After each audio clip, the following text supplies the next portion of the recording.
우리 국민들 모두가 건강보험 혜택을 누리기 위해서는 반드시 납부해야 되는 거잖아요. 네. 누구라도 건강보험료는 이제 내야 되는데 이제 이 경우에 문제가 생기는 경우가 왕왕 있는데 어떤 경우에 문제가 생기는가 하면 가령 이런 거죠.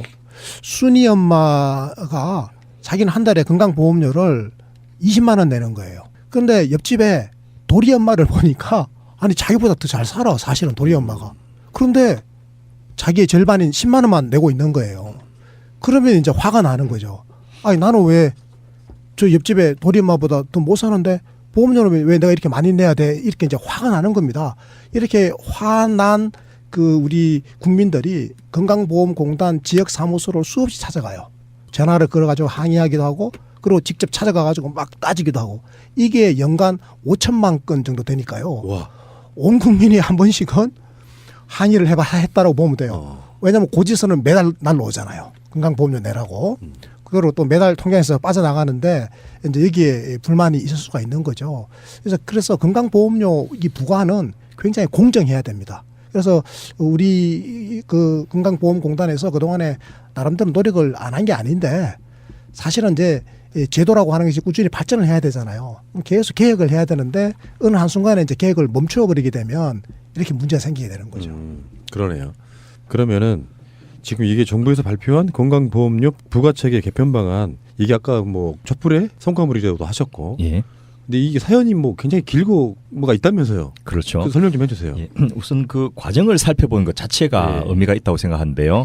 이 본래 의료보험 통합, 이 우리 이상희 대표님이 주도적인 역할을 하셨던 의료보험 통합이 지역 조합하고 직장 조합을 이제 묶어서 하나의 단일 건강보험공단으로 출발하게 됐는데 출발하면서도 직장 가입자와 지역 가입자는 분리 계리한다. 통합은 하지만은 보험료나 그 이런 것들을 이제 따로 걷고 이제 합쳐서 지급한다. 이런 조직은 하나로 합치는데 그렇죠. 재정은 이제 분리해서 한다. 구분하는 거죠. 네. 예. 근데 지출은 또 같이 합니다. 근데 어쨌든 그렇게 하기로 했는데 그때부터 이제 엄청나게 이게 불공평하다. 국민들이 왜 저 가치 굶주린 거는 용서해도 그 내가 남보다 더 내는 것은 용서할 수 없다 이런 마음들이 다들 있지 않습니까? 그래서 끊임없이 문제가 돼 왔고 이것을 개편이 필요하다라는 논의는 있어 왔습니다. 그런데 이제 누가 과연 고양이 목에 방울을 달 수 있냐? 왜냐하면 이것을 저 고치게 되면 누군가가 더 내야 될 일이 생기는 거죠. 그래서 이런 것이 이제 거의 한 2000년부터 했으니까 지금 17년째죠. 제대로 그러네요. 시행을 네. 못 하고 있다가 이 박근혜 정부가 출범할 때 건강보험료 부과체계를 개편하겠다라는 것을 공약을 걸고 출범을 했습니다. 그리고 2013년 7월에 그 거대하게 거의 이제 사회적 합의 기구라 할 만큼의 이 각계 전문가하고 가입자 대표들 다 들어와 있는 그런 이제 건강보험료 부과체계 개편을 위한 기획단을 구성을 했습니다. 그리고 한 1년 동안 논의해가지고 거의 안이 발표되기 하루 전에 이 갑자기 취소를 해버렸어요. 이상 대표님 그 이야기를 좀 해주시죠. 누가 취소했죠? 이 문영표 지금 장관, 예, 문영표 장관. 감옥에 가 있어 구속돼 있는 문영표 장관이 갑자기 주무장관이지 않습니까? 그런데 갑자기 이분이 취소를 해버렸어요. 그게 이번 최순실 게이트에서 가장 먼저 긴급 체포되신 바로 그분. 그렇습니다. 네. 그 아까 우리 2000년에 그 지금부터 17년 전이잖아요. 2000년 이제 7월 1일부로 해가지고 국민건강보험제도가 지금의 통합된 형태의 국민건강보험으로 이렇게 이제 출범을 했는데요. 그 이전에는 뭐 지역 가입자들이 별도로 의료보험 조합이 있고 또 직장 가입자들이 별도로 의료보험 조합이 있고 이렇게 막 나뉘어져 있었는데 이걸 이제 하나로 다 통합을 한 그런 거대한 계획이었거든요. 근데 이건 굉장히 이제 잘 된 거였고 이거 덕분에 지금의 우리나라 그러니까 오바마 대통령도 부러워했던 지금의 국민건강보험제도 그러니까 우리 국민들이 지금 보험료를 이제 유럽 기준에서 보면 아주 적게 내는 거거든요. 적게 내면서도 그래도 내실 있게 나름대로 그 의료 보장 혜택을 누리고 있는 그래서 국민들의 신망이 가장 높은 제도를 골라라 그러면 사실 국민건강보험제도를 꼽거든요. 그 정도까지 이제 우리가 왔는데 이제 문제는 이제 보험료 부과 체계가 불공정하다라고 하는 수많은 이제 민원들이 제기되고 있는 건데요. 특히 이제 어떤 경우에 그런 거 하면 지역 가입자들에게서 그런 불만이 최근에 많이 나오는 거예요. 그러니까 직장에 다니는 분들은 그 소득에 보험료를 매기면 되는 건데 이제 지역 가입자들은 소득을 모르는 겁니다. 그래서 길거리에서 그 떡볶이를 팔고 있는 순이 엄마가 이 사람이 한 달에 얼마를 버는지 자기도 모르고 사실 아무도 몰라요. 그럼 어떻게 그 보험료를 매긴다 이거죠. 소득의 보험료를 매겨야 되는데 이 지역가입자들은 자영업자들은 소득을 우리가 잘 알 수가 없으니까 그래서 이 소득을 알 수 있는 방법을 찾아낸 거예요. 그게 뭔가 하면 이제 추정하는 겁니다. 추정하는 거. 그래서 추정 소득인데요. 이거 우리가 평가 소득이라고 불러요. 그래서 평가를 해보는데 뭘 갖고 평가를 하는가 하면 벌었으면 재산으로 있을 거 아닙니까? 재산이 얼마나 있는지 또 많이 벌었으면 차를 좋은 거 타고 다닐 거잖아요. 자동차가 얼마나 큰 거 있는지 이런 걸 가지고 보험료를 추정하는 방식을 썼는데 이게 바로 그 재산과 자동차에 대한 보험료 부과 방식인 거예요. 그런데 이제 이게 문제가 굉장히 많이 불거져 가지고 고쳐달라 그래가지고 이번에 그걸 고치게 된 거죠. 저 어렸을 때 시골 살고 좀 못 사는 사람들은 그때 건강보험이 없을 때잖아요. 몸이 아프거나 무슨 사건 같은 게 나면 병원비가 굉장히 항상 걱정이었거든요. 그러니까 저보다 훨씬 나이 좀 드신 세대의 어르신들은 병원비가 이렇게 싸졌다는 거에 대해서 아직도 실감 못 하시는 분들이 꽤 있으시더라고요. 그러니까 병원비 걱정하다가 아 건강보험 있지 하시는 분들이 꽤 있고 그래서 실제로 민주주의 국가의 참맛을 처음으로 본 게 저는 건강보험이 아닌가 이런 생각을 맞습니다. 해봐요. 예. 진짜 그래요. 사실은요 제 할머니가 병원에도 못 가보고 돌아가셨거든요. 예. 그래서 무슨 병으로 돌아가셨는지를 제가 몰라요. 제가 의사인데도 제가 그걸 모르고 있는 거야. 제가 대학 막 들어가려고 할 때 그때 돌아가셨는데 그래서 지금은 이제 국민건강보험제도 덕분에 병원 안 가보고 돌아가시는 사람은 이제 없잖아요. 이제는 병원 문턱이 많이 낮아져 가지고 이만큼 이제 좋아지기는 좋아지는 거예요. 어쨌건 이제 건강보험료를 우리가 공평하게 내야 될 텐데 그러려면 이제 부가 체계를 소득 중심으로 이렇게 공정하게 이제 개편해야 되겠다라고 하는 사회적 공론이 형성되니까 박근혜 정부가 딱 출범하면서 이 대선 공약이었죠. 그렇죠.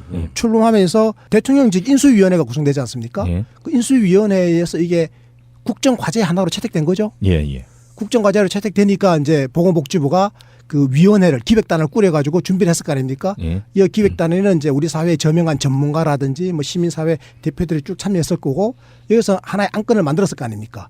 그 안건을 이제 보건복지부에다가 제출했는데 문영표 장관이 그걸 거부해버린 거 아닙니까? 예, 그래서 이제 표면적인 이유는 그때 연말정산에서 이제 그 월급쟁이들에게 세금을 좀 더 내게 하는 소득세 연말정산에서 이제 제외하는 그 부분에 대해서 이 불만이 굉장히 커지니까 예. 또다시 월급쟁이들한테 보험료를 더 내게 하는 것을 가지고 부담을 줄 수 없다. 정치적으로 너무 힘들다. 이렇게 해가지고 중지한 것으로 돼 있는데 조금만 더 이걸 파고들 보면 이 그때 당시에 11분이 넘는 이 그 기획단의 회의를 통해 가지고 확정된 안이 그 이전에는 부과하지 않던 이 월급 외에 2천만 원이 넘는 이자 소득, 연금 소득 이런 저 소득에도 보험료를 부과하고 그 소득이 없는 지역가입자한테는 이 최저보험료 훨씬 지금보다 내는 것을 더 낮춰내는 이런 것을 내도록 하는 소위 말해서 그 상후 하박의 이제 제대로 된 이 보험료 개편안으로 확정이 된 거예요. 그러면 지금까지 순수하게 월급 정도로만 평가를 했단 말이에요? 그렇죠. 나머지 외적인 수익은 전혀 고려를 안 했다는 거예요? 그러니까 이런 겁니다. 직장 가입자를 생각해 봅시다. 뭐 저 같은 사람이 직장 가입자잖아요. 네. 직장에 있는 사람들은 오로지 직장에서 받는 월급이 있죠. 이거 우리가 근로소득이라고 그러잖아요. 이 근로소득에 대해서만 보험료를 매겨요. 그럼 얼마나 매기느냐? 6.12%를 매겨요. 소득의 6.12%. 요걸 반을 누가 내는가 하면 이제 근로자 본인이 내고 나머지 반은 고용주가 내주는 거죠. 그러니까 제 월급의 6.12%는 대충 한 월 40만 원이 돼요. 20만 원을 제가 내고. 곱하기 그렇지. 6.12. 예. 그러니까 제 소득의 6.12%가 한 40만 원 돼요, 월. 그러니까 20만 원은 제가 내고 20만 원은 제 고용주가 내는 거거든요. 이렇게 직장 가입자는 요것만 내요. 근데 만약에 제가 이 근로소득 이외에 만약에 별도로 제가 종합소득이 만약 있다고 칩시다. 제가 뭐 빌딩 있어가지고 빌딩에서 뭐 이게 임대소득이 나온다라든지 은행에다가 돈을 엄청나게 한 30억 좀 넣어놓으면 금융소득이 나올 거 아닙니까? 금융소득이 나온다라든지. 그럼 제가 또 별도로 무슨 뭐 글도 쓰고 출판업도 하고 해가지고 사업을 또 한다고 칩시다. 그럼 또 사업소득이 있을 거 아닙니까? 이걸 다 합친 걸 우리가 종합소득이라고 그러잖아요. 이 종합소득이 7,200만 원을 연간 7,200만 원을 넘어가면 그 넘어가는 그 부분에 대해서는 또 보험료를 매겨요. 아까 6.12%에 딱 반에 해당되는 6.12 반이면 얼마지? 3.06%. 3.06%를 거기다 곱하면 그걸 또 내야 돼요. 그러니까 직장 가입자가 내는 건 요거밖에 없어요. 그렇군요. 그런데 그 말은 예를 들면 분리가세라고 하죠. 방금 이상희 대표님 말씀하셨듯이 금융소득이 그 7,200만 원 되려면 이 현금 예치를 10억 원을 해야지. 아니 요거는 종합소득인데. 종합소득에서 7,200원 종합소득이에요. 예. 그러니까 분리과세로 2천만 원을 이제 금융소득만으로 보험료를 더 내는 대상이 되려면 10억 원을 은행에 예치를 하고 있어야 되는 거예요. 그러니까 9억 9천만 원 있는 사람들은 이자를 그렇게 받아도 보험료를 더 내지를 않아요. 어허. 그러니까 이런 것들을 이제 더 내게 만들려는 안이 나오니까 예. 당장 부자들 입장에서는 그 생으로 그 저 이명박 같이 자기가 몇백억 빌딩을 갖고 있음에도 그 빌딩 관리회사의 직원으로 자기하고 자기 저 자식들하고 마누라 다 올려가지고 보험료 얼마 안 내고 회피했는데 갑자기 막 몇백만 보험료를 내게 되는 거예요. 어허. 그러니까 뭐 최순실이 중간에 중개를 했는지는 이건 증명이 아직 안 돼 있습니다. 예. 그런데 어쨌든 중지해 이렇게 해서 그 발표 하루 전에 갑자기 중지가 돼버렸어요. 최순실한테 누가 그랬겠어요? 글쎄 그 뭐 저 특검에서 밝혀줄 그러니까 보건복지부 장관이 뭔가를 이렇게 트는 데 있어가지고 예. 그런 사람들이 자기 혼자 독자적으로 그런 결정을 한다는 건 사실상 불가능하잖아요. 그러면은 뭐 사실상 청와대 오더라고 보면은 청와대는 사실상 최순실 대통령께서 운영하지 않았습니까? 예. 충분한 합리적인 추론이 됩니다 저는. 예. 그리고 심지어는 이 정책은 피를 먹고 자란다 이런 이야기가 저 정책한 분들한테 있는데요. 예. 그 이전에 2014년도에 송파구에 세모녀가 자살한 사건이 있었지 예. 않습니까? 그때도 이분들이 저 월세 50만 원에 단칸방에 사는데 이 이제 월세하고 보험료를 못 내 가지고 결국 이제 마지막에 있는 돈을 저 편지 봉투에 넣어 가지고 이게 제가 가진 마지막입니다 하고는 이제 그 목숨을 끊었거든요. 그런데 이분들한테 왜 그렇게 보험료를 많이 부과했느냐 했더니 월세 50만 원이면 저 전세를 얼마니까 보험료를 꽤 많이 내야 되는 것으로 그렇게 분류돼 가지고 이거는 너무 과하다. 그래서 빨리 부가체계를 개편해야 된다. 그분들이 아마 저 월 그 4만 8천 원 정도 예, 보험료를 내야 됐을 거예요. 그래서 이분들한테 한 저 13,000원 정도만 내도 되는 것이 이제 그때 개편 아니었는데 그런 저 엄청난 사회적인 문제가 있었음에도 불구하고 이게 무산이 됐던 거죠. 그래서 제가 그때 보건복지부 공무원한테 한번 물어봤거든요. 아니 아무리 그래도 이게 국정 가지고 대통령 약속인데 그 왜 갑자기 그것도 저 미리 예고한 것도 아니고 아니 문제가 있으면 회의 과정에서 반영하지 이렇게 다 해놓고 발표하루 전날 이렇게 취소하느냐 했더니 뭐 저희가 그렇게 했겠습니까? 위선에서 예. 시키니까 공은 청와대로 갔다 이렇게 표현을 네. 썼더만요. 예, 그런 표현을 하면서 그 묻혀버렸습니다. 청와대 같은 데서 특히 뭐 꼭 최순실이라 아니래도 예. 그 사람들이 봤을 때 왜 그걸 막아야 했을까? 그 단순하게 부자들 보호해주려고? 그런 거죠. 이게 정권의 성격이잖아요. 예. 그러니까 보수 세력을 대단결을 시켜야 되지 않습니까? 그래서 이제 그때 한번 그러니까 이거죠. 박근혜 대통령이 복지를 한다고 약속해놓고는 사실은 안 해버렸지 않습니까? 그 왜 그러냐고 물어보니까 돈이 없다고 그랬습니다. 그래서 정세 없이 그 세금을 안 올리고 복지를 하겠다라고 뻥을 쳤지 않습니까? 그 유명한 정세 없는 네, 복지. 정세 없는 예. 복지. 그래서 뭐 정세 안 하면 어디서 돈 갖고 올래 했더니 아 이거 뭐 정부의 재정을 절감하겠대요. 재정 절감하기는 그냥 그 돈 최순실이 퍼주고 그렇게 더 방탕하게 해놓고는 절감하겠다고 뻥쳤는데 절감이 안 되는 거예요. 글쎄. 절감이 안 돼 버렸거든요. 오히려 재정 지출이 더 늘어나 버렸어요. 그래서 거기서 이제 절감이 안 됐죠. 그러면 또 어디서 복지 재원을 마련할 거냐 하니까 지하 그 뭡니까? 경제를 지하 양성화시켰다. 지하 경제를 양성화해가지고 거기다 세금 매겨가지고 돈을 더 드리겠다 했는데 지하 경제 양성화 하나도 안 됐거든요. 활성화만 시켰죠. 박근혜 씨 공약이었어요. 예. 지하경제 활성화. 예. 저희가 가끔씩 진심으로 이야기했습니다. 그러니까 결과적으로는 이제 정세를 해야 되는 거예요. 예. 정세 없는 복지가 이게 허구라고 새누리당의 유승민도 그런 이야기 해버렸잖아요. 그러니까 유승민이가 그러고 난 다음에 찍겠잖아. 예. 뭐지 배신자. 예. 정세 없는 복지는 허구다고 이야기했다고. 그래 어쨌건 이제 정세를 해야 되겠는 거예요. 그런데 정세는 안 하겠다고 말을 했기 때문에 드러내놓고는 할 수는 없으니까 그 당시에 무슨 짓을 했는가 하면 이게 소득 공제하는 거를 좀 이렇게 근로소득이 좀 많은 직장인들, 소득이 많은 직장인들에게 공제를 좀 이렇게 취소하는, 공제를 약화시키는, 그래가지고 세금을 좀 더 얻는 이런 방법을 썼는데 이제 그거 때문에 이게 고소득 계층으로부터 좀 비난을 받게 생긴 거예요. 그때도 아마 저 과세 대상 소득 금액이 4천만 원 이상이었어요. 그러니까 엄청나게 돈 많이 버는 월급쟁이들만 대상이었거든요, 사실은. 그 사람들을 보호해야 되는 게 이 정권의 특징이잖아요. 예. 그 특히 강남에 살거나 이게 예. 돈이 많은 사람들, 고소득자들을 주로 지지 기반으로 하는 게 이게 기존의 보수 엘리트들 아닙니까? 그래서 이 개혁, 그러니까 건강보험료 부가체계를 개편해 가지고 고소득 직장인들에게 보험료를 더 내게 만드는 그리고 그런 이제 이 사람들은 더 내지만 사실은 그 송파 세모녀처럼 가난한 서민들, 지역가입자들, 어려운 분들은 굉장히 보험료 부담을 덜 수 있는 거거든요. 반 이하로 확 줄어든다고요. 그런데 이 혜택을 받는 사람들은 엄청나게 많거든요. 근데 이걸 포기하고 그리고 문양표를 시켜가지고 그렇게 해버린 거죠.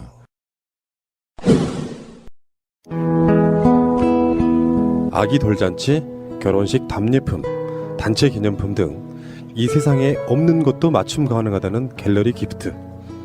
새날의 많은 애청자들이 이곳에서 단체 선물을 제작하였고 사장님의 헌신적인 노력 덕분에 감동했다는 피드백을 보내주셨습니다.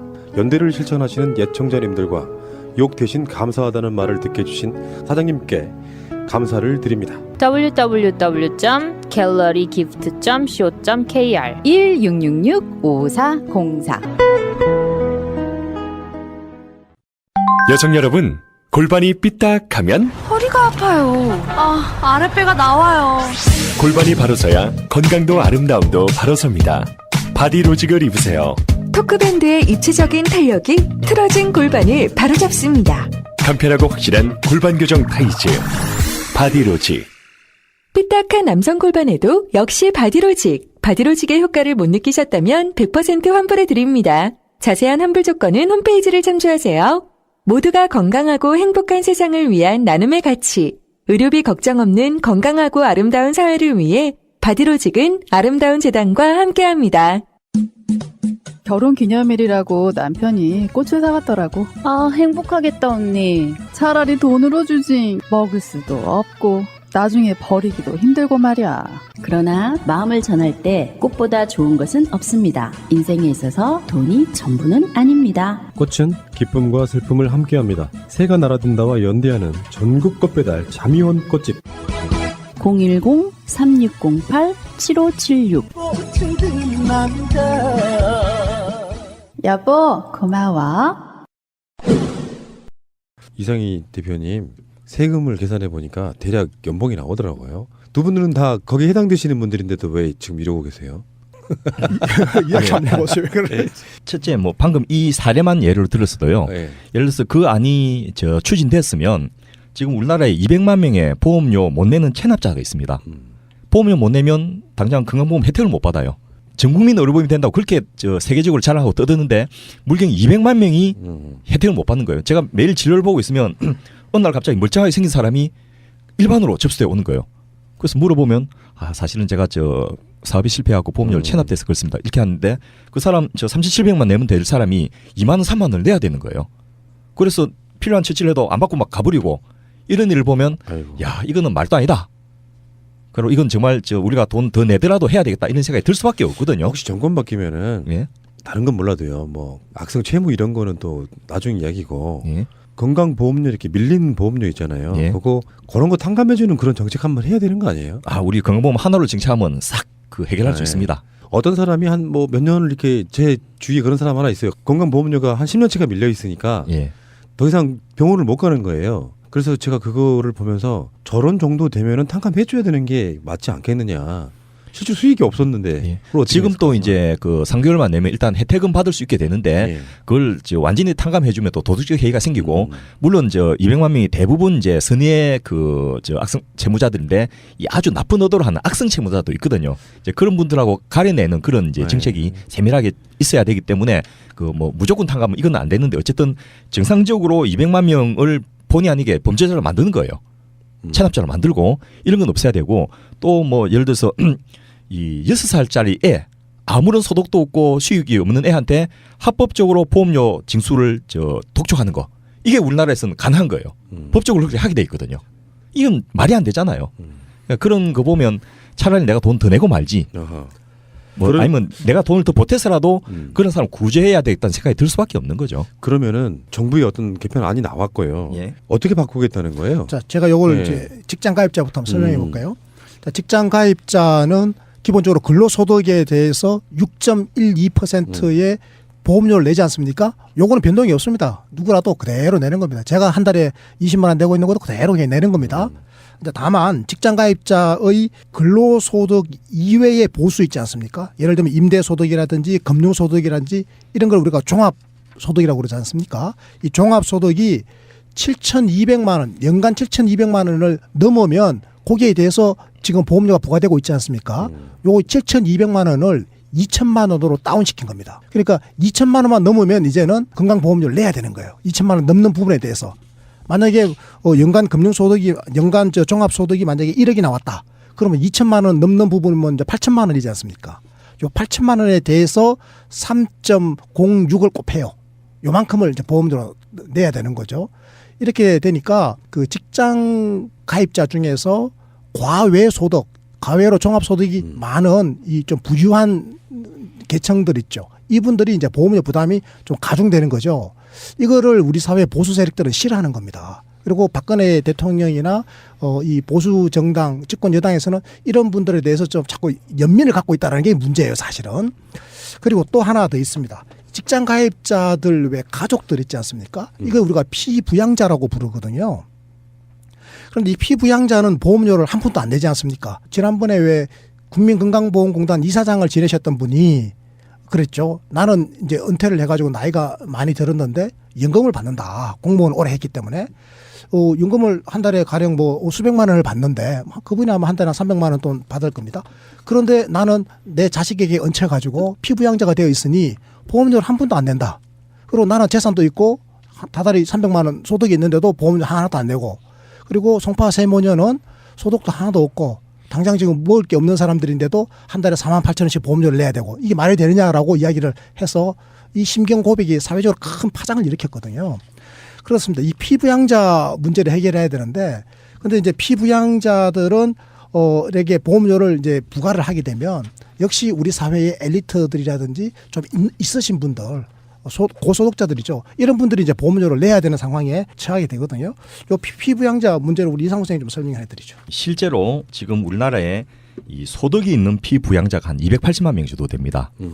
그런데 그 중에서 이제 그 모든 280만 명이 다 그 보험료를 더 내게 하고 이 피부양자에서 탈퇴해가지고 본인을 지역가입자로 전환시키는 것이 아니고 그 중에 4%인 47만 세대, 피부양자의 4%인 47만 세대만 이제는 지역가입자로 강제 전환을 시키는 겁니다. 이유는요? 왜냐하면 이분이 아까 말씀하셨던 프리라이딩을 하거든요. 그래서 이 280만 명이 어떤 분이냐 하면 금융소득, 연금소득, 기타 뭐 임대소득 같은 것을 포함해가지고 각각 4천만 원. 그러니까 합산하면 최대 1억 2천만 원까지는 피부양자를 인정해주겠다. 그런데 그보다 더 많은 사람들은 이제는 지역가입자로 강제 전환하겠다. 방금 말씀하셨던 예를 들면 연금소득으로 그 아까 이야기하시던 전 건강보험공단 이사장인 김종대 이사장 같은 경우에 뭐 한 3,400만 원 정도의 그 소득이 있고 월 300만 원 정도를 벌고 또 재산도 조그만 집이 하나 있어서 3억 6천만 원 정도가 있으면 그 이분은 지금까지는 한 푼도 안 냈는데 자식 그 직장 가입자로 등재해가지고 거기다가 피부양자를 올려놓으면 한 푼도 안 냈는데 이제 이런 분들이 월 한 21만 3천 원 정도. 사실 300만 원 낸 분한테 그 21만 3천 원 그렇게 큰 부담은 아니지 않습니까? 예. 근데 그것도 전체 280만 명 중에서 47만 명만 이제 빼가지고 그 돈을 내게 한다는 거죠. 그러니까 지금 이런 겁니다. 지금 피부양자가 지금은 그 소득이 그 1억 2천만 원이죠. 1억 2천만 원이 넘는 사람만 지금은 그 피부양자 자격이 없거든요. 그러니까 연간 소득이 1억 2천만 원 이하면 피부양자로 얹혀 있을 수 있는 거예요. 그래서 소득이 8천만 원인 사람도 자식에게 얹혀 있는 거예요. 그러니까 이게 문제가 있는 거잖아요. 굉장한 허점이 있었네요. 지금. 그래서 이거를 이제 2천만 원으로 연간 소득 2천만 원으로 확 낮춰버리는 겁니다. 소득도 그렇고요. 재산도 예를 들면 지금 강남에 집 하나 있으면 보통 뭐 10억, 20억 넘어가지 않습니까? 시가 11억 원짜리 집이 하나 있으면 재산가표로는 한 5억 5천만 원 되거든요. 이분들 지금까지 한 푼도 안 냈는데 그 11억 원짜리 집이 있는 분이 이제 월 한 20만 원 정도 보험료 내게 하자는 거죠. 박근혜가 싫어할 만했네요. 예. 그리고 우리 사회에서 좀 그래도 좀 가지고 계신 분들 있지 않습니까? 이렇게 상층에 해당되시는 분들이 지금 부담이 확 늘어나게 생겼습니다. 여기서 잠깐만요. 물론 뭐 저도 똑같은 인간 중에 하나입니다만 갖고 계시는 분들이 세금 내기 싫어하는 건 사실 우리나라의 어떤 거실적인 문제 아니에요? 웬만한 선진국에서는 내가 많이 벌어서 세금 많이 내는 게 자랑스러운 그런 나라들도 있잖아요. 그렇습니다. 당연한 거죠, 그게. 근데 자기가 얻는 수익들이 다 자기가 잘나서 버는 거라고 생각하시는 분들이 그 사회의 어떤 그 균형, 형평성 차원에서라도 부의 재분배라고 하는 게 세금을 통해서 이루어지는 게 맞고요. 그거를 안 하겠다고 버티고 그런 정권 지지하고 그렇게 가는 또 그런 정권을 정말 찢어지게 못 사시는 분들이 지지하고 이 악순환의 굴레를 좀 끊어줘야 되는 거 아닙니까? 그렇습니다. 지난번 종부세 사건도 보면 참 기가 찬 일이거든요. 이 전체 국민의 2%밖에 해당이 안 되는 강남에서 거의 과세 표준으로 9억 이상의 집을 가진 분들만 해당되는 건데 이 택시 기사해 갖고 월 산업고 겨우겨우 맞추는 분들이 세금 폭탄이라고 떠들고 다니지 않습니까? 그때 혹시 청와대 계셨어요? 딱 그 시절에? 예. 그러니까 참 황당하더만요, 진짜. 노무현 대통령 이야기는 이제 조기숙 교수 그때 홍보수석이셨던 분 통해서 이렇게 많이 들어봤는데요. 예. 속 터졌을 것 같다는 생각. 그럼요. 이 진짜 말이 안 되는 이야기인데 그게 먹히는 거예요. 조중동이 계속해서 예. 때리니까 세뇌가 돼가지고 야, 참 어떻게 자기 목에 칼을 들는 게 좋다고 막 이야기하고 예. 형평으로 최소한의 이 그냥 같이 맞추자도 안 해요. 약간은 좀 맞춰야 되지 않냐. 이 정도도 말도 안 된다, 폭탄이다, 뭐 이런 식으로 매도하는 걸 보니까. 근데 우리 권 PD 말씀하신 것처럼 우리 사회에 좀 그런 경향이 있습니다. 저는 지금 그 경향과 지금까지 투쟁을 하고 있는 거거든요. 그렇죠. 제 일생을 저는 지금 건강보험료 더 내자라고 떠들고 돌아다니지 않습니까? 어디로 가더라도 그 얘기 하는데 세금 더 냅시다. 그럼 세금 더 내자라고 늘 호소하고 다니는 운동을 하면서 이 벽을 허물어 보려고 그러는데 잘 안 돼요. 그 엄청난 벽이 있더라고. 그러면은 예. 사실 뭐 지금 정상적인 정권 교체 시기는 아니니까 평상시보다 세제 개혁 같은 것이 중요한 어떤 공약 정책으로 이게 선뜻 나오기가 쉽지가 않죠. 예를 들면 아까 그 말한 부동산 관련해 갖고 예. 조중동이 선동해 버리면서 이렇게 비틀어 버리는 역할 때문에 예. 그 세제 개혁도 사실 그게 가장 중요한 개혁 중에 하나 아니에요? 그럼요. 그리고 그게 단순하게 이 복지국가 정책을 하기 위한 재원을 마련한다는 의미도 있지만은 그 경제를 선순환시키려면 가장 합법적으로 국가가 그 분배할 수 있는 방법이 바로 세금이거든요. 세금으로 걷어서 복지로 나눠준다. 그래서 근로자들이 자기 수입 중에서 이제 사회적 임금이라 이야기하죠. 이 복지를 통해서 받는 임금이 60% 70% 되면 아무리 잘려도 걱정이 없습니다. 구조적 마음대로 할 수 있습니다. 지금 스웨덴 같은 나라는 한 55%가 사회 임금이거든요. 예. 제가 한 달에 쓰는 돈이 있지 않습니까? 그 돈이 100이라면 그중에 55는 국가로부터 오는 거고 45만 내가 시장에서 벌어오는 거예요. 그러니까 시장에서 벌어오는 몫이 좀 줄어들더라도 국가에서 든든하게 받쳐주니까 가령 주택 걱정 안 해도 되고 주거 안정 그리고 공공주거니까 그리고 애들 학비 한 푼도 안 들이죠. 그다음에 아프면 병원 가는 것도 하나도 안 들이죠. 부모님 모시는 거 내가 안 모시죠. 돈 쓸 일이 별로 없는 거예요, 사실은. 요 말을 살짝 잘못해버리면 또 공격이 들어오죠. 빨갱이들이라고. 참 그 우리나라 웃긴 나라예요. 그런 빨갱이면 해야지. 그런 빨갱이는. 앞이 다 자르고 이제 이상희 대표께서는 이제 진짜로 빨갱이 되시는 거예요. 빨갱이라면 해야지 이렇게 이것만 나간단 말이에요. 아니, 얼마 전에 텔레비 토론에서 이 이재명 시장의 법인세 그 정상화에 대해서 인상도 안 해요. 법인세 정상화. 감면해 주는 걸 다시 정상화하자. 이것에 대해서 전원책 변호사가 막 목소리를 높이고 반대했던 이런 걸 봐도 얼마나 그분들한테 그게 예민한 사안인지 알 수가 있는 거죠. 그러니까 우리 입장에서는 법인세를 조금 더 높인다라고 하는 것은 기업으로 가 있는 그 거대한 금고의 돈을 조금 더 빼와가지고 국가가 그걸 가지고 우리 서민 사회에 선순환시키기 때문에 이 민간 경제에 도움을 주는 거지 않습니까? 그렇죠. 구매력 증가를 통해서 경제를 활성화시키는 가장 효과적인 정책입니다. 근데 정상화를 시킨다고 해도 그렇게 많은 돈이 가져오는 것도 아니더만요. 그렇습니다. 알고 예. 보면. 쭈꾸리만큼 갖고 오는 거예요, 그거. 그래서 이상희 대표님은 이제 그때 은수미 박사님하고 논쟁을 했던 이유가 법인세만 갖고는 안 된다. 그 이야기였는데. 그 5조 원 뭐 갖고 뭐 하려고 어디다 예. 쓰려고 아동수당 하나만 하더라도 예. 연간 15조 원 들어가는데. 예. 알겠습니다. 다시 이제 세금 본론으로 이야기니까. 돌아와서 예를 들면 직장 가입자 같은 경우에도 이제 지역 가입자들은 또 불만이 이거예요. 우리는 소득이 없으니까 이제 재산에 대해서 낸다 하더라도 당신들은 소득이 투명하다고는 하지만은 이 재산에 대해서는 하나도 안 내지 않느냐 이런 불만이 있습니다. 그래서 우리나라의 직장 가입자 숫자가 전체 국민의 70%입니다. 1,580만 세대 정도 되는데 이번에 개편안은 그 1,580만 세대의 99%는 영향이 없습니다. 똑같습니다. 근데 그 1% 이제 이게 2025년까지 3단계로 진행되는데 마지막 3단계로 가도 98%는 영향이 없습니다. 2%만 직장 가입자 중에서 2%만 영향이 있는데 이분들에게 이제 보험료가 새로 좀 더 부과되는 거예요. 예를 들면 직장에 다니는 그 근로자들은 중에서 이제 금융소득 예를 들면 예금을 많이 해가지고 이자가 나온다든지 주식을 잘 사가지고 배당소득이 있다든지 그걸 합쳐서 한 6,800만 정도가 있는 그런 직장 가입자는 지금까지 자기 연간 보수인 3,500만 원에 대해서 월 한 300만 정도를 받는다고 하면 그분이 한 9만 원 정도 냈는데요. 이 금융소득에 대해서 또 배당소득에 대해서 추가로 더 해가지고 한 26만 원 좀 더 내자 이런 거예요. 그런 분들이 그 6,800만 원 중에서 한 20만 원, 26만 원 해가지고 한 1년 다도록 해봤자 뭐 몇백만 원 되지도 않는데 그런 정도를 하자는 것이 이번 개편안입니다. 그런데도 혹시나 이 99%의 일반 직장 가입자들이 마치 자기한테 그 보험료 폭탄이 쏟아진 것처럼 혹시나 오해할까봐 자 미리 이건 찍어서 말씀을 드리는 겁니다. 이제 조중동이 또 선동하겠군요. 예. 근데 이번에는 조중동도 이걸 이렇게 액면 그대로 보도만 하더라고요. 그래요? 왜냐니까 이제는 혁명의 시기거든. 아니 이게 굉장히 중요한 이야기입니다. 아까 우리 권 PD께서 굉장히 중요한 문제를 하나 제기해 주셨어요. 왜 우리 국민들은 노무현 대통령이 겪어봤지 않습니까? 사실 저분이 굉장히 아픔을 많이 당했단 말이죠. 뭐 좀 하자 그랬는데 아니 국민이 행복한 나라 복지국가 조금 만들려면 우리 국민들이 조금 더 연대하고 협력해야 된다라고. 그래서 있는 분들 세금 조금만 더 내자. 그 종부세 진짜 조금만 더 내는 건데 그것도 극소수의 상위 1% 국민이 조금 더 내는 건데 그걸 가지고 세금 폭탄이다 그러고 비난하고 퍼붓고 그랬지 않습니까? 근데 그게 말입니다. 우리 사회는 굉장히 이게 좀 야만적인 부분이 사실 있어요. 이게 인간의 존엄성에 대한 훈련받고 교육받을 만한 어떤 계기가 없었어요. 우리가 조선시대 때가 끝나고 난 다음에 시민혁명은 안 그쳤잖아요. 유럽 나라들은 전부 다 왕조시대가 끝나고 시민혁명 그쳤어. 프랑스 대혁명, 뭐 무슨 혁명 다 그건 변혁을 그쳤는데 우리는 이게 일제 식민지에 살다가 갑자기 해방돼 버린 거예요. 그리고 전쟁통 났죠.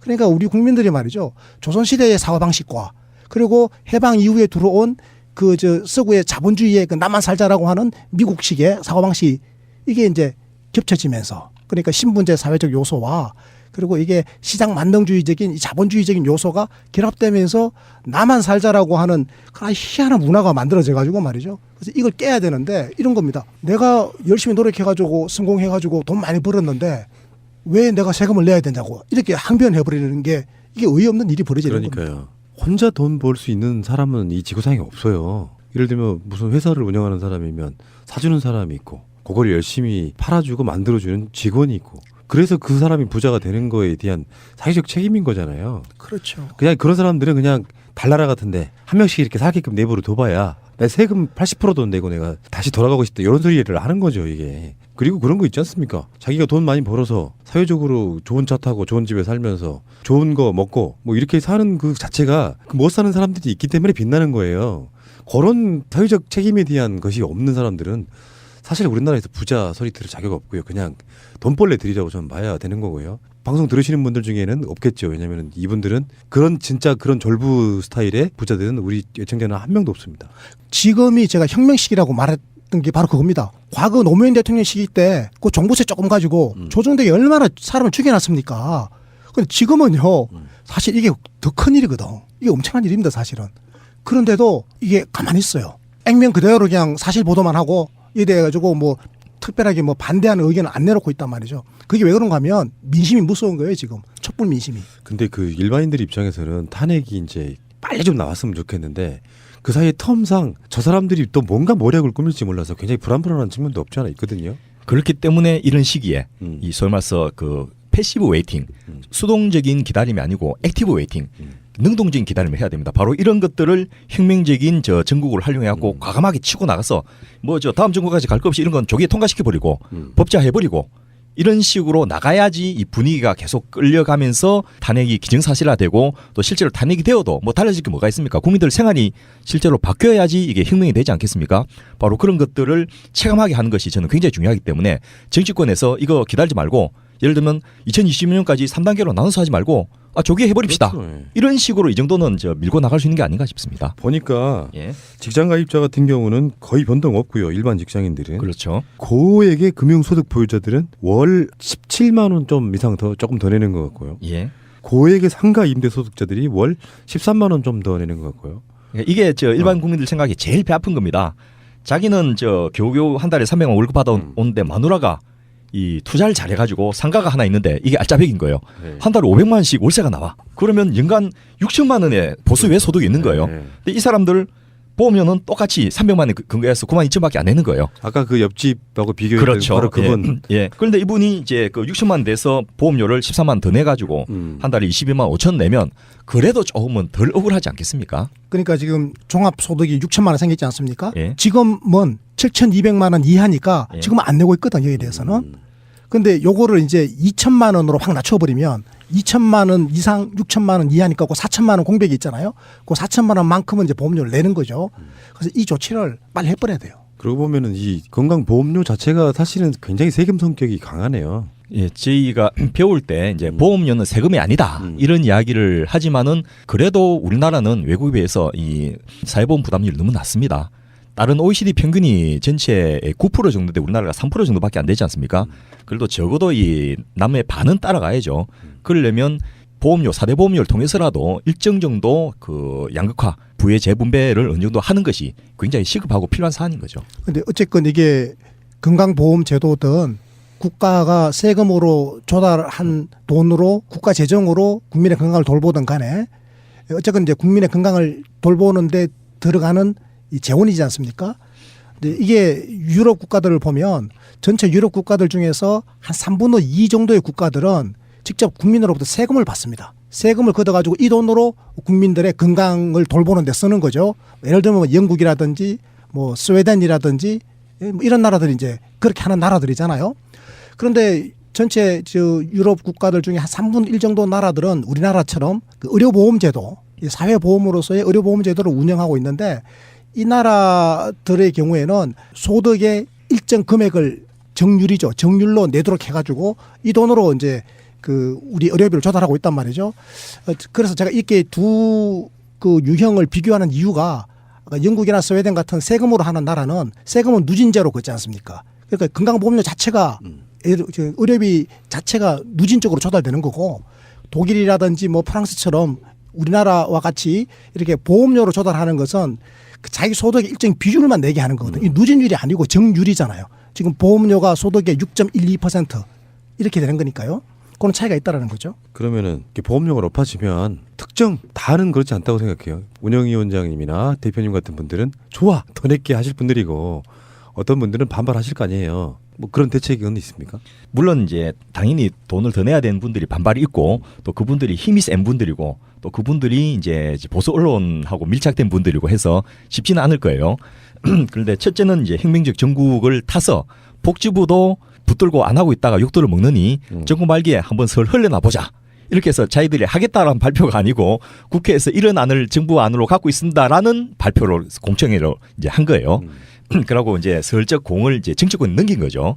그리고 정치권에서도 뭐 예를 들면 여당 입장에서도 지금 분리돼 있기 때문에 부과를 더 해도 뭐 내 책임 아니다. 이렇게 좀 희석되는 측면이 있고 야당 입장에서는 나의 선명성을 굉장히 강조할 수 있는 시기다. 이런 뭐랄까 정치 바람을 좀 타려는 그런 것도 있는데요. 정부도 여기다가 또 자가금리를 엄청나게 해가지고 굉장히 순환을 시켰어요. 예를 들면 바로 시행해도 사실은 큰 무리 없고 남들 보기에도 60만 원 소득이 있는데 그 20만 원 보험료 좀 더 내라 한 거는 너무한 건 아니지 않습니까? 지금까지 하나도 안 내고 있는 게 너무한 거죠. 그런데 그것도 걱정돼 가지고 전체적으로 2025년까지 1단계, 2단계, 3단계로 나눠서 이 중장기적으로 투자하겠다. 이게 하나의 아니고요. 속 터지네요. 예, 속 터집니다. 잠깐만 거기 있었는데 어떻게 되어 있는가 하면 제가 아까 7,200만 원이라고 그랬지 않습니까? 예. 근로소득 이외에 종합소득이 7,200만 원까지는 지금 보험료 한 푼도 안 내잖아요. 그 7,200만 원을 제가 2천만 원으로 낮춘다 그랬지 않습니까? 요거는 3단계예요. 그러니까 2024년에 하는 거고 2024년. 아직도 멀었구나. 그러니까 그럼 그다음에 그 7,200을 어디로 낮추는가 하면 반토막 3,400으로 낮춰요. 그다음에는 2,700으로 낮춰요. 또 3년 뒤에. 그다음에 이제 2천만 원으로 낮추는 거예요. 너무 눈치 보는 거 아니에요? 그렇죠. 사실 국민적 동의를 구한다는 게 뭐 새로 들어온 대통령이라도 국민들에게 어떤 그 상황 설명하고 서로 고통 분담해야 된다. 사실 뭐 우리가 이 의료보험 문제만 갖고 얘기하지만 가계부채 때문에 굉장히 심각하잖아요.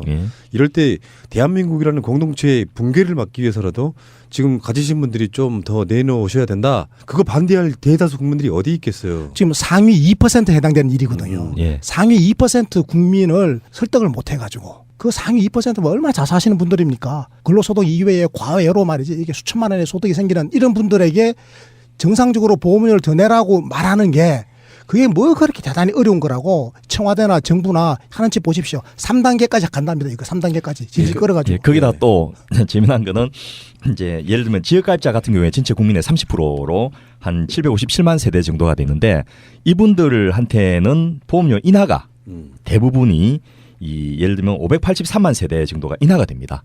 그래서 보험료가 인상되는 세대가 34만 세대밖에 안 돼요. 나머지는 140만 정도는 이제 현행 유지되는 거죠. 이렇게 해서 이 보험료가 줄어든 게 징수가 줄어든 게 1단계에서는 1조 3천억 정도, 3단계까지 가도 3조가 줄어듭니다. 그러니까 소위 말해서 전체적으로 보험료를 덜 걷는 쪽으로 이렇게 해서 반발을 최소화시키는 이런 방안으로 돼 있는데 저희는 이제 이런 것에 대해서는 좀 너무하다. 그래도 최소한 재정 중립 정도는 가야지 보험료를 적게 하면서 이 한 게 어디 있느냐 이제 이런 식의 좀 반발을 하고 있는 그런 상황입니다. 왜 저희들이 아까 우리 서정우 우리 버터 바른 목소리가 그랬잖아요. 국민건강보험료 좀 더 내가지고 이걸로 의료비 걱정 없는 세상 만들자. 유럽 복지효과 다 하고 있는데 왜 우리는 못하냐라고 아까 이야기하셨잖아요. 그죠? 근데 그렇게 하려면 제가 하는 운동, 국민건강보험 하나로 운동이 바로 핵심이 뭔가 하면 건강보험료를 더 내자라고 하는 거 아닙니까? 그런데 지금 이렇게 보험료 부과체계를 이번에 개편하면서 3단계가 다 완료되면 연간 3조 원 건강보험료 적자가 나는 거예요. 이게 지금 이게 정책이라고 내놓은 겁니다. 이게 말이 되는 겁니까? 정말 너무 눈치 보네요. 말이 안 되는 거죠. 건강보험료 깎아주고 그리고 건강보험 재정 텅텅 비면 국민들 의료 이용 못 하는데 그럼 누구 손해예요? 없는 사람 손해 아닙니까? 이렇게 화가 나요. 이 부분에 오면 정말 너무한 거 아닙니까? 네, 그러네요. 저는요 보험료 부과 체계를 개편하면 오히려 건강보험 재정이 해마다 3조 원 내지 4조 원치 더 늘어날 줄 알았습니다. 애초에 건강보험공단이 작성했던 안에 의하면 연간 3조 원 내지 4조 원 흑자 나는 걸로 돼 있었거든요. 그런데 이걸 이렇게 도로 3조 원 적자 나도록 지금 만들어버린 이런 겁니다. 이게 정치권과 우리 지금 정부의 수준이에요. 지난 대선도 보면은 특정 어떤 분야에 대한 토론을 할 때 분명히 이 건강보험료 관련한 개혁에 대한 질문 같은 것도 있을 것 같고 거기에 대한 대선 주자들의 준비도 있을 것 같고 여야의 정당들의 반응은 나와 있습니까? 아직 주자들이 직접 이것에 대해서는 언급을 안 하고 있고요. 이제 우리가 팟캐스트 통해서 이런 이야기를 하는 제일 큰 이유 중에 하나가 이제 국민들이 이걸 주자들한테 요구를 해야 됩니다. 그래서 당신들이 대통령 되면 이 안을 어떻게 할 겁니까? 물으면 그때 이제 답을 할 거고요. 지금 주자는 답을 안 했지만은 당들은 이미 자기들의 나름대로 개편 방안을 다들 발표를 하고 있습니다. 그러면은 대동소이하겠네요. 그 당의 어떤 입장하고. 그렇습니다. 네? 그런데 대동소이한데 이제 조금 정부안보다는 다들 셉니다. 3단계로 갈 거 없이 1단계로 바로 가자 이런 안도 있고요. 그건 좋은 거잖아요. 예예. 또 뭐 지역가입자 대상으로 재산이나 자동차 대상 보험료 부과를 이제 더불어민주당과 국민당 완전 폐지하다는 건데 정부는 아까 단계적으로 축소하자는 그런 입장이지 않습니까? 송파 세모녀 같이 이 평가소득 문제가 된 평가소득 같은 경우에는 이제 정부와 야당이 모두 다 폐지하는 것으로 돼 있는데 다만 최저보험료는 민주당이 이 현행 그 3,590원을 유지하자는 거고 정부는 최저보험료를 13,000원 정도로 그 좀 더 높이자 이런 안이 있는 거고요. 그리고 뭐 피부양자 자격에 대해서도 약간씩의 그 차이가 있고 보수 외 소득을 얼마만큼 인정해 주냐도 차이가 있고 퇴직금이나 양도소득이나 상속세, 증여세 같은 데에도 단발성 소득에도 이제 부과를 할 것인지 말 것인지에 대해서 약간씩의 차이는 있습니다. 네. 그렇다면 말이에요. 지금 정부가 내놓은 이 안이 그래도 어떤 개혁의 방향이기 때문에 나쁘지는 않은데 예. 위반 점들 있죠. 그러니까 지금 정부의 방안이 큰 방향에서는 이게 잘 잡은 거예요, 방향을. 네. 방향을 잘 잡았는데 문제는 이게 1단계로 바로 해버려야 되는데 지금 2단계, 3단계 해가지고 지금 7년에 걸쳐서 하도록 돼 있기 때문에 2024년까지 이게 잘못됐다라고 하는 게 빠져나갈 분들 다 빠져나가 버려요. 네. 그러면. 가장 중요한 거고요. 예. 그런데 이제 두 번째는 이 지금 재정 적자를 만들어 놓은 아니다. 3조 원 지금 적게 거치게 돼 있기 때문에 매년 그러니까 이거는 지금 잘못됐다. 그런 의미에서 잘못됐다라는 거고요.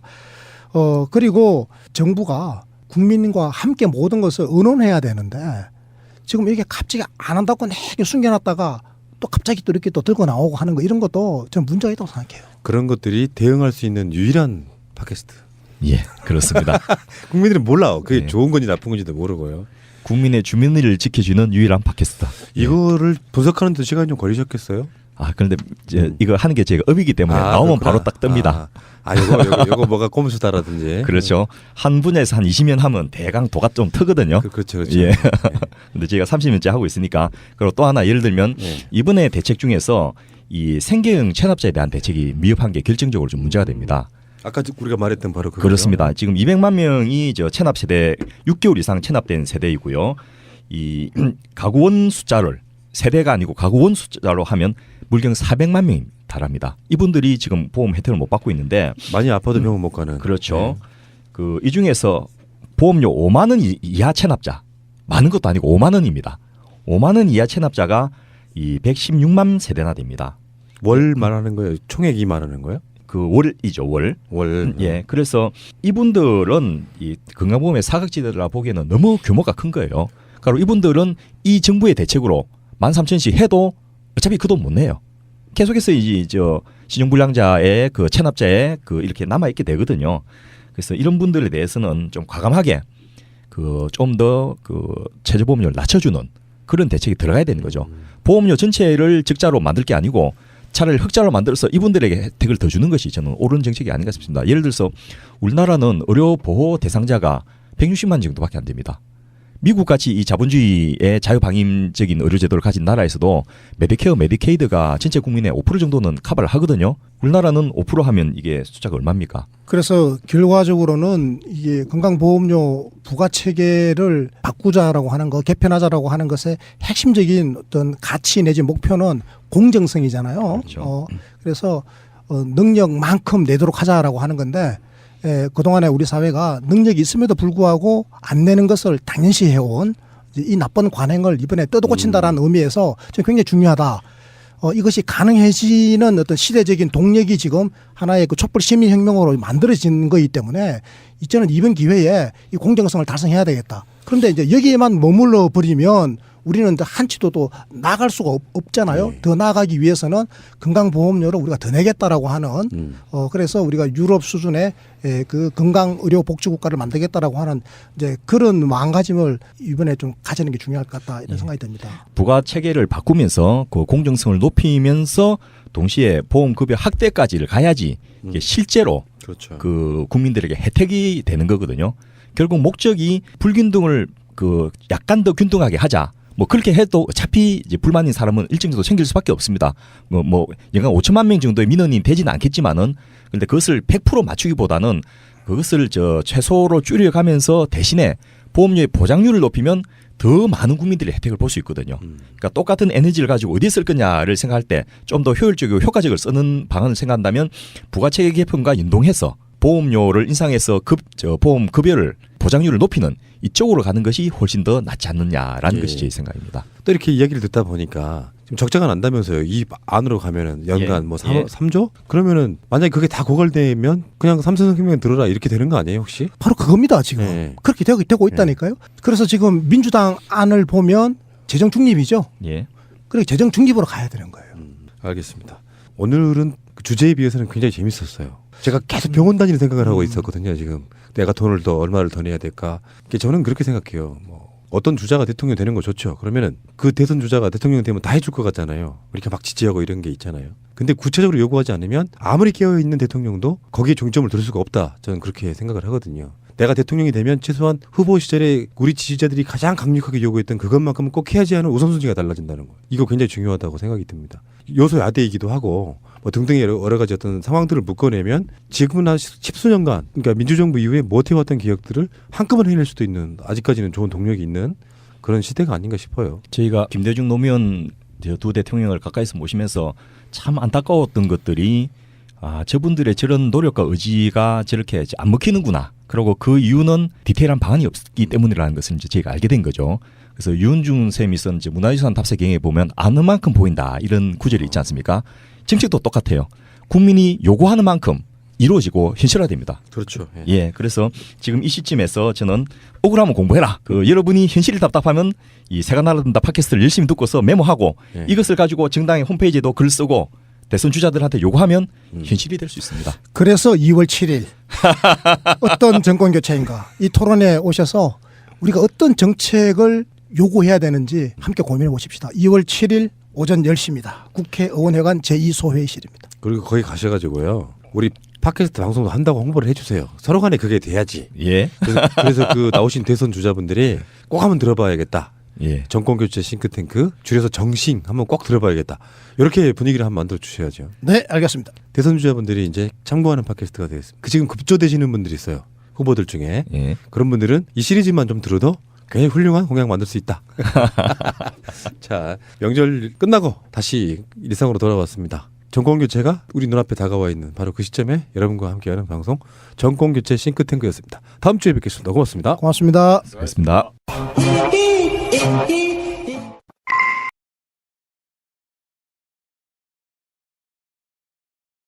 우리 국민들 모두가 건강보험 혜택을 누리기 위해서는 반드시 납부해야 되는 거잖아요. 네. 누구라도 건강보험료는 이제 내야 되는데 이제 이 경우에 문제가 생기는 경우가 왕왕 있는데 어떤 경우에 문제가 생기는 거 하면 가령 이런 거죠. 순이 엄마가 자기는 한 달에 건강보험료를 20만 원 내는 거예요. 그런데 옆집에 도리 엄마를 보니까 아니 자기보다 더 잘 살아 사실은 도리 엄마가. 그런데 자기의 절반인 10만 원만 내고 있는 거예요. 그러면 이제 화가 나는 거죠. 아니 나는 왜 저 옆집에 도리 엄마보다 더 못 사는데 보험료는 왜 내가 이렇게 많이 내야 돼? 이렇게 이제 화가 나는 겁니다. 이렇게 화난 그 우리 국민들이 건강보험공단 지역사무소를 수없이 찾아가요. 전화를 걸어가지고 항의하기도 하고 그리고 직접 찾아가가지고 막 따지기도 하고 이게 연간 5천만 건 정도 되니까요. 와. 온 국민이 한 번씩은 항의를 했다라고 보면 돼요. 왜냐하면 고지서는 매달 날로 오잖아요. 건강보험료 내라고. 그리고 또 매달 통장에서 빠져나가는데 이제 여기에 불만이 있을 수가 있는 거죠. 그래서 건강보험료 이 부과는 굉장히 공정해야 됩니다. 그래서 우리 그 건강보험공단에서 그동안에 나름대로 노력을 안 한 게 아닌데 사실은 이제 제도라고 하는 것이 꾸준히 발전을 해야 되잖아요. 그럼 계속 개혁을 해야 되는데 어느 한순간에 이제 개혁을 멈춰버리게 되면 이렇게 문제가 생기게 되는 거죠. 그러네요. 그러면은 지금 이게 정부에서 발표한 건강보험료 부과체계 개편 방안 이게 아까 뭐 촛불의 성과물이라고도 하셨고 예.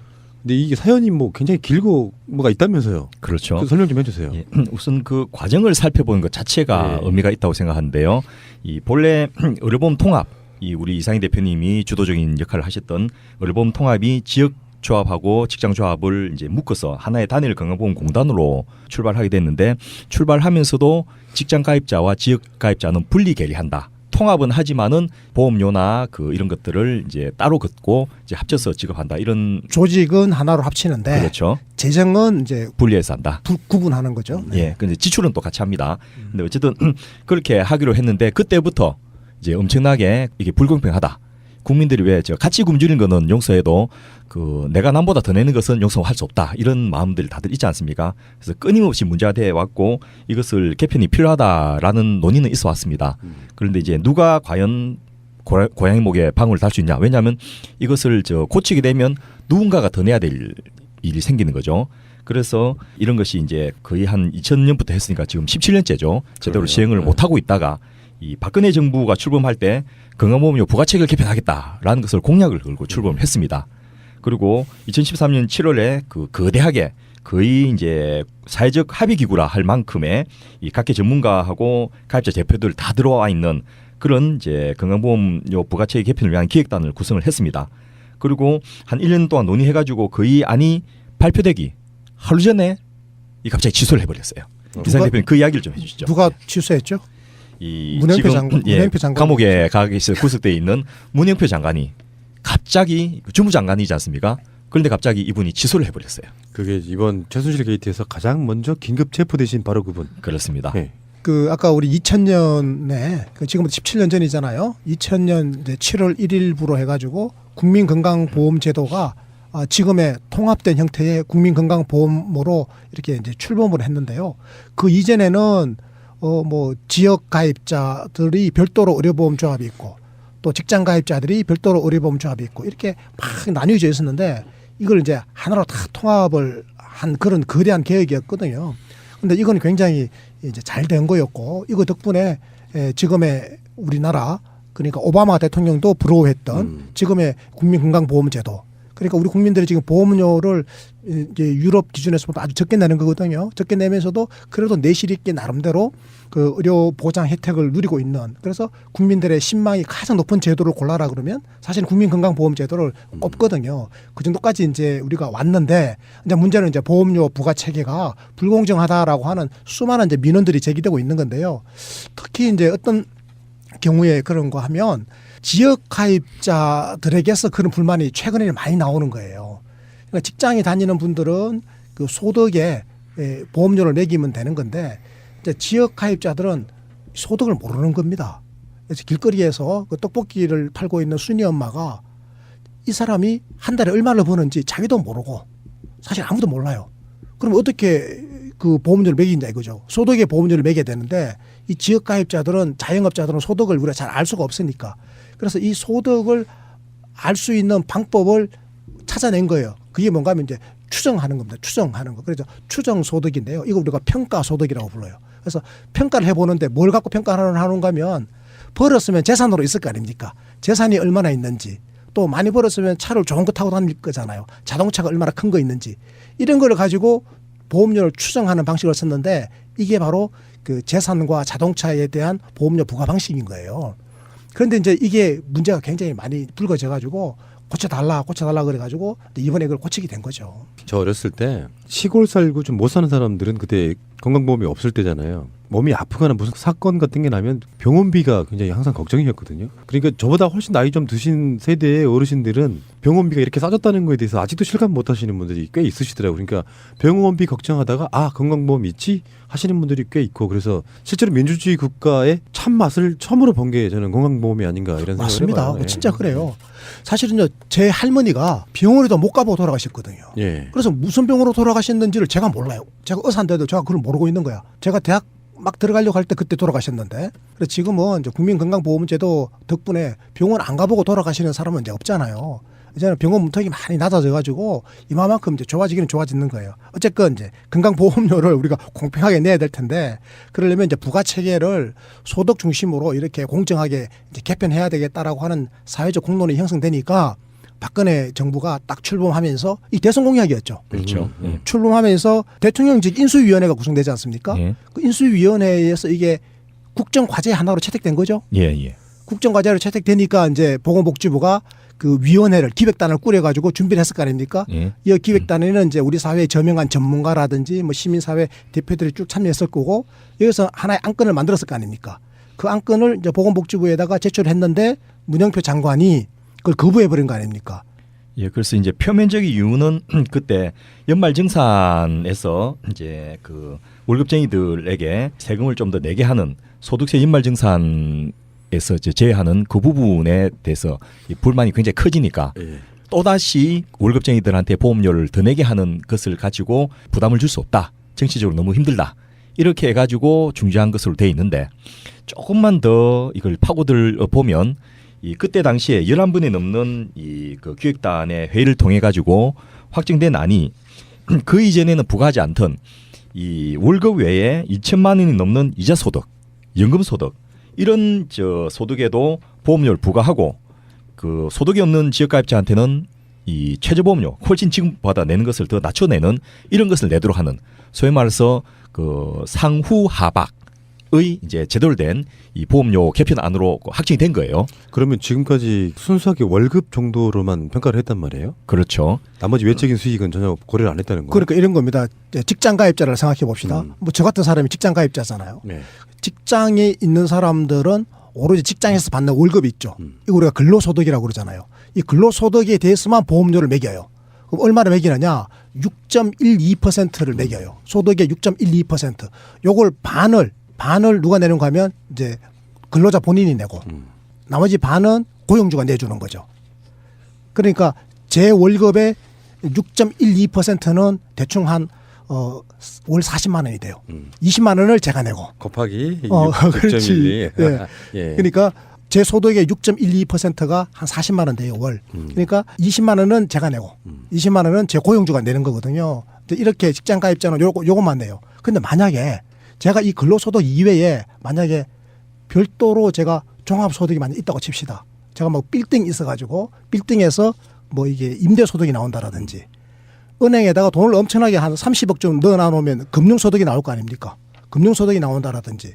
그럼 제가 또 별도로 무슨 뭐 글도 쓰고 출판업도 하고 해가지고 사업을 또 한다고 칩시다. 그럼 또 사업소득이 있을 거 아닙니까? 이걸 다 합친 걸 우리가 종합소득이라고 그러잖아요. 이 종합소득이 7,200만 원을 연간 7,200만 원을 넘어가면 그 넘어가는 그 부분에 대해서는 또 보험료를 매겨요.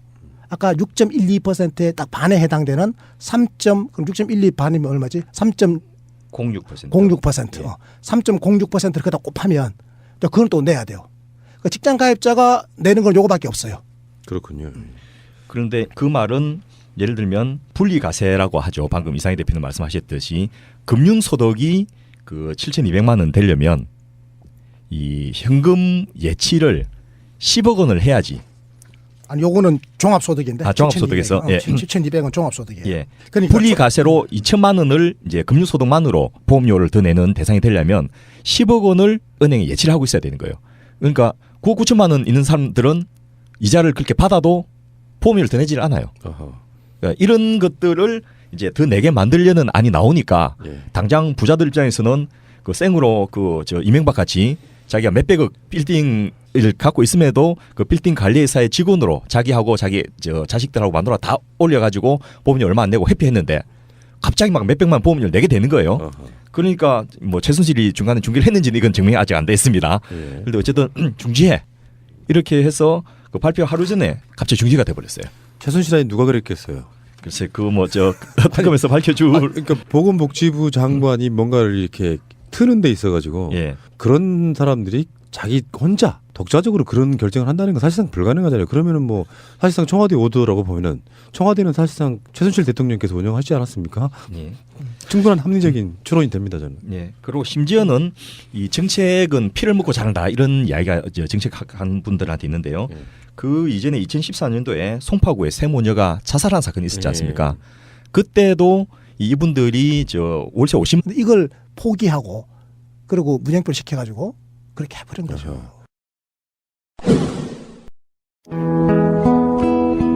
아기 돌잔치, 결혼식 답례품, 단체 기념품 등 이 세상에 없는 것도 맞춤 가능하다는 갤러리 기프트.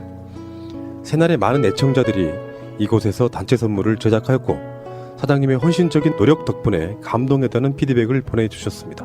연대를 실천하시는 애청자님들과 욕 대신 감사하다는 말을 듣게 해주신 사장님께 감사를 드립니다. www.gallerygift.co.kr 1666-5404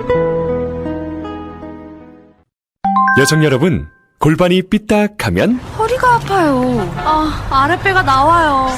골반이 바로 서야 건강도 아름다움도 바로 섭니다. 바디로직을 입으세요. 토크밴드의 입체적인 탄력이 틀어진 골반을 바로잡습니다. 간편하고 확실한 골반 교정 타이즈 바디로직.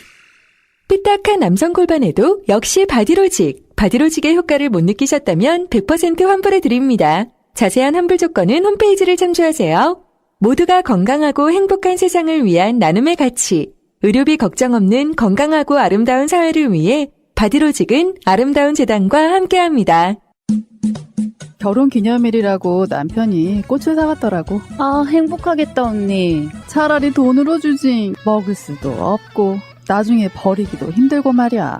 그러나 마음을 전할 때 꽃보다 좋은 것은 없습니다. 인생에 있어서 돈이 전부는 아닙니다. 꽃은 기쁨과 슬픔을 함께합니다. 새가 날아든다와 연대하는 전국 꽃배달 자미원 꽃집 010-3608-7576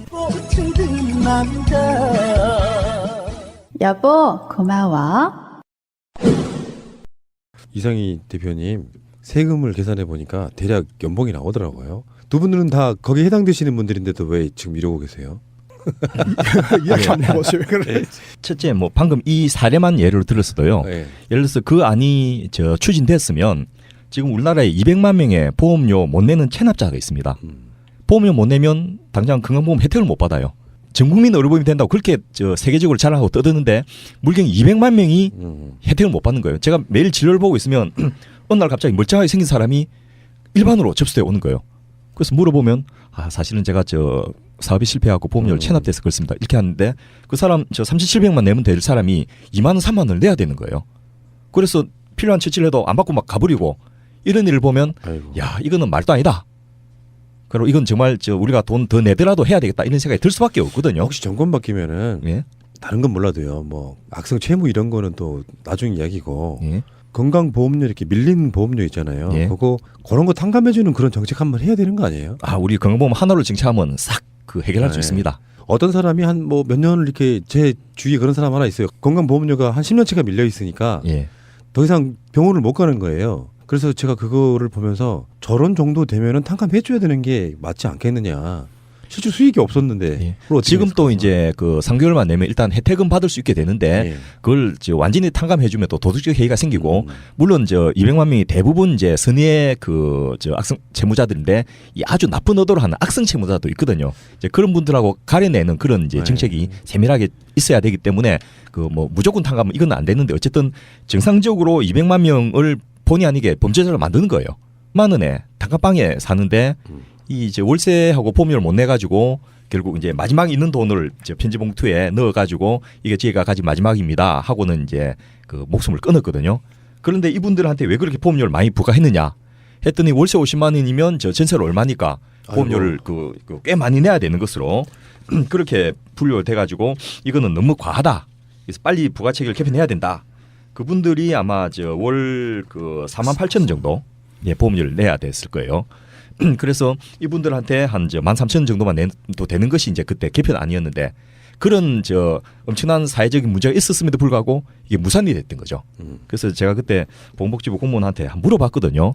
아니 아무리 그래도 이게 국정 가지고 대통령 약속인데 그 왜 갑자기 그것도 미리 예고한 것도 아니고 아니 문제가 있으면 회의 과정에서 반영하지 이렇게 다 해놓고 발표하루 전날 이렇게 취소하냐 했더니 저희가 그렇게 했겠습니까? 위선에서 예. 시키니까 공은 청와대로 갔다 이렇게 표현을 썼더만요. 예, 그런 표현을 하면서 묻혀버렸습니다. 청와대 같은 데서 특히 뭐 꼭 최순실이 아니래도 네. 그 사람들이 봤을 때 왜 그걸 막아야 했을까? 그 단순하게 부자들 보여주려고? 그런 거죠. 이게 정권의 성격이잖아요. 예. 그러니까 보수 세력을 대단결을 시켜야 되지 않습니까? 그래서 이제 그때 한번 그러니까 이거죠. 박근혜 대통령이 복지를 한다고 약속해놓고는 사실은 안 해버렸지 않습니까? 그거 왜 그러냐고 물어보니까 돈이 없다고 그랬습니다.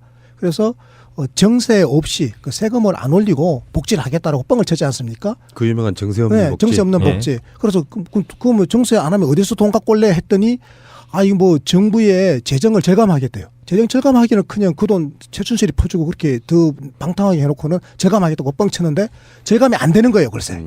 절감이 안 돼버렸거든요. 오히려 재정 지출이 더 늘어나 버렸어요. 그래서 거기서 이제 절감이 안 됐죠. 그러면 또 어디서 복지 재원을 마련할 거냐 하니까 지하 뭡니까? 경제를 지하 양성화시켰다. 지하 경제를 양성화해가지고 거기다 세금 매겨가지고 돈을 더 거둬들이겠다 했는데 지하 경제 양성화 하나도 안 됐거든요. 활성화만 시켰죠. 박근혜 씨 공약이었어요. 예. 지하경제 활성화. 예. 저희가 가끔씩 진심을 이야기했습니다. 그러니까 결과적으로는 이제 정세를 해야 되는 거예요. 예. 정세 없는 복지가 이게 허구라고 새누리당의 유승민도 그런 이야기 해버렸잖아요. 그러니까 유승민이가 그러고 난 다음에 찍겠잖아. 예. 뭐지 배신자. 예. 정세 없는 복지는 허구라고 이야기했다고. 그래 어쨌건 이제 정세를 해야 되긴 해야 되겠는 거예요. 그런데 정세는 안 하겠다고 말을 했기 때문에 드러내놓고는 할 수는 없으니까 그 당시에 무슨 짓을 했는가 하면 이게 소득 공제하는 거를 좀 이렇게 근로소득이 좀 많은 직장인들, 소득이 많은 직장인들에게 공제를 좀 이렇게 취소하는, 공제를 약화시키는, 그래가지고 세금을 좀 더 얻는 이런 방법을 썼는데 이제 그거 때문에 이게 고소득 계층으로부터 좀 비난을 받게 생긴 거예요. 그때도 아마 과세 대상 소득 금액이 4천만 원 이상이었어요. 엄청나게 돈 많이 버는 월급쟁이들만 대상이었거든요, 사실은. 그 사람들을 보호해야 되는 게 이 정권의 특징이잖아요. 그 특히 강남에 살거나 이게 돈이 많은 사람들, 고소득자들을 주로 지지 기반으로 하는 게 이게 기존의 보수 엘리트들 아닙니까?